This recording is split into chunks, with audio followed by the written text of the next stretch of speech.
Hello नमस्ते, मैं शानू आप सभी का मेरे प्रोग्राम में मैं स्वागत करती हूँ। तो जैसा कि आप सभी को पता है, आज 31 मई यानी दुनिया भर में हर साल विश्व तंबाकू निषेध दिवस का मनाया जाता है। तो हम इसी विषय पर चर्चा करेंगे और हमारे साथ आज फिर से जुड़ चुकी हैं डॉक्टर सुनीता कुमार मैम आपका वेलकम करती हूँ, जो बाल रोग विशेषज्ञ हैं। मैम, सबसे पहले हम ये जानना चाहेंगे कि तंबाकू का सेवन क्यों बच्चों में प्रचलित है और क्यों ज़रूरी है हमें इसके बारे में जानना। देखिए, ये इसलिए ज़रूरी है क्योंकि तंबाकू की जो लत है वो इसलिए क्योंकि बड़ों में जो भी लत पाई जाती है उसकी जड़ें जो है वो बचपन में ही मिलती हैं।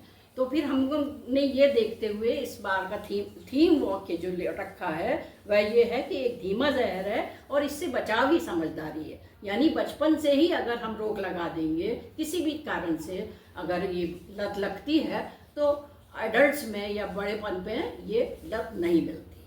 मैम, लत क्यों लग जाती है? आखिर कारण क्या होता है कि लत लग सकती है? देखिए, ये जो तंबाकू है इसका जो मेन कंपोजिशन होता है वो निकोटीन होता है। अब ये हम दो फॉर्म में ले सकते हैं, या तो इसको जला के लिया जाता है जैसे कि सिगरेट है, सिगार है, या पाइप्स हैं, या बीड़ी है, सिगरेट है, इस तरीके की चीज़ों से दिया।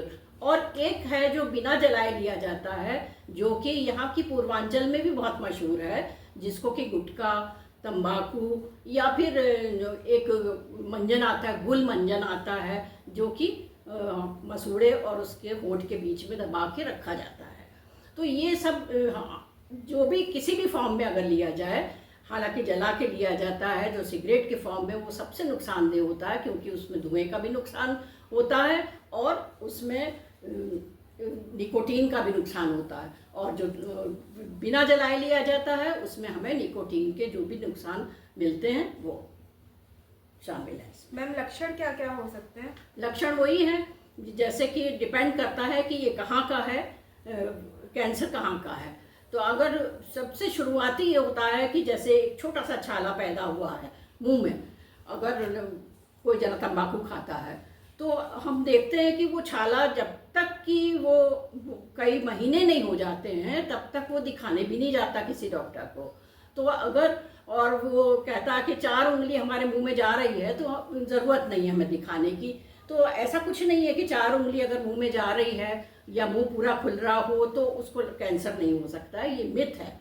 और इसलिए ये लक्षण पाना कि मुंह में छाला हो जाना और कोई भी जैसे दांत निकलवाया है तो उसका जख्म होना और जख्म जो है भरना नहीं, ये एक शुरुआती लक्षण है। और ये जो अंदर की म्यूकोजा है वो हमें सफ़ेद सी दिखाई पड़ती है, और जो कि दांत निकालते हैं या जो मुंह का बहुत ज़्यादा अवलोकन करते हैं वो जान जाएंगे कि उसका म्यूकोजा और उसकी जो स्किन है वो नॉर्मल नहीं है। तो उसके अलावा भी कई लक्षण हैं, वो डिपेंड करता है कि कौन सी एरिया अफेक्ट हुआ है। जैसे अगर थ्रोट में अगर होता है, गर्दन में होता है तो उसमें गांठ पैदा कर सकता है। थ्रोट में अगर हुआ है तो उसमें आवाज़ में बदलाव आएगा या फिर आदमी खांसेगा, उस तरीके के लक्षण होंगे। सलाइवरी ग्लैंड्स में हो सकता है, और जो अगर स्मोक करते हैं तो लंग्स में पाया जा सकता है। मैम, जैसे सब गुटखा तो सब खाते हैं, तंबाकू सब यूज करते हैं, तो कैसे ये पता चलेगा कि कैसे हम डायग्नोज करेंगे ये कैंसर ही है? देखिए, डायग्नोसिस के लिए तो अगर स्टैब्लिश करनी है आपको डायग्नोसिस तो बायोप्सी करनी पड़ेगी, जो कि आपको नॉन हीलिंग अल्सर लग रहा है, यानी 3 हफ्ते से ज़्यादा अगर किसी के मुंह में कोई अल्सर है या कोई भी सिम्टम अगर 3 हफ्ते से ज़्यादा वो रह रहा है तो वे हमें उसको बायोप्सी लेनी चाहिए।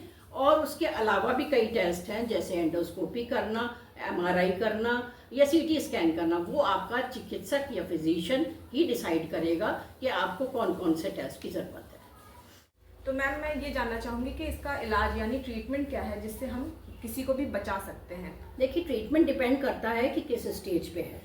अगर वो उसी ऑर्गन तक लिमिटेड है तो हम सर्जरी कर देते हैं। जैसे कि अगर मुंह का है, मुंह में है और कहीं नहीं फैला है तो मुंह की सर्जरी हो जाएगी। और इस तरीके से जैसे और कैंसर्स में होता है वैसे इसका भी होता है। लेकिन अगर वो फैल चुका है तो रेडियोथेरेपी, कीमोथेरेपी या इम्यूनोथेरेपी ही इसका इलाज है। मैम, प्रिवेंशन क्या क्या है? देखिए, प्रिवेंशन ही इसमें मुख्य है कि क्योंकि बचपन से ही ये जो है तंबाकू की लत लग जाती है, क्योंकि हमने देखा है कि निकोटीन में ऐसे कुछ तत्व होते हैं जो कि ब्लड में जाके और ब्रेन को एक्टिवेट करते हैं, और ब्रेन से डोपामीन, एपिनेफ्रीन और कॉर्टिसोल जैसे हार्मोन्स निकलते हैं जो कि आदमी को बहुत संतुष्टि और बहुत ही खुशी देते हैं।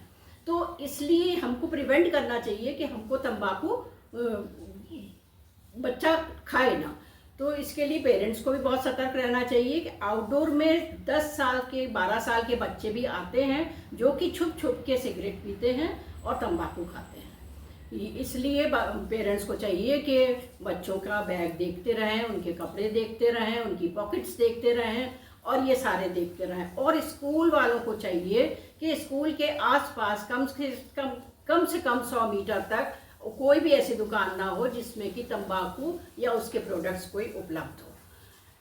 जो कि बचाव में मैंने जैसे बताया कि फर्स्ट हैंड स्मोकर तो वो होता है जो कि खुद स्मोक करता है, लेकिन सेकंड हैंड स्मोकर और थर्ड हैंड स्मोकर भी होते हैं। सेकंड हैंड स्मोकर वो होते हैं जैसे बच्चे हैं और औरतें हैं, घर में मौजूद हैं और हस्बैंड खाली स्मोक कर रहा है तो वो सेकंड हैंड स्मोकर हुए। तो सेकंड हैंड स्मोकर को भी कोई रेस्पिरेटरी इन्फेक्शन हो सकता है उसके धुएं से, यानी कि स्मोक तो कोई दूसरा कर रहा है लेकिन सेकंड हैंड स्मोकर है। और थर्ड हैंड स्मोकर भी नाम प्रचलित हो रहा है कि थर्ड हैंड स्मोकर है। थर्ड हैंड स्मोकर इसलिए होता है क्योंकि इसके जो प्रोडक्ट्स हैं निकोटीन, टोबैको वगैरह जैसे तत्व हैं जो कि एनवायरनमेंट में या कपड़ों में, फर्नीचर में और जो कि पर्दों में या उसमें पाए जाते हैं और बच्चों को नुकसान पहुंचा सकते हैं। मैम ये सब तो बचाव हो गए, कैरी होम मैसेज कोई? कैरी होम मैसेज यही है कि आप बच्चों को आप स्कूल के स्टेज से ही आप रोक लगाएं और उनको ये बताएं कि तंबाकू के नुकसान क्या होते हैं। उनको अगर ये नहीं पता होता है कि जैसे कि तंबाकू जो है कैंसर जैसी चीज़, भयंकर जैसी चीज़ भी पैदा कर सकता है। क्योंकि कैंसर शुरुआत में तो क्या होता है, जैसे कि हमारा सेल होता है नॉर्मली, वो 5 दिन में एक नया सेल पैदा हो जाता है नॉर्मली। लेकिन जब कैंसर होता है किसी भी को भी, आदमी को या बच्चे को या किसी को भी, तो वो जल्दी जल्दी पैदा करने लगता है, यानी 2-2 दिन पे ही नए सेल्स पैदा होते हैं। तो एक स्टेज ऐसी आती है कि जो वो बॉडी जो है कंपनसेट करते करते नए सेल्स बनाते बनाते फिर कैंसर बनने लगता है।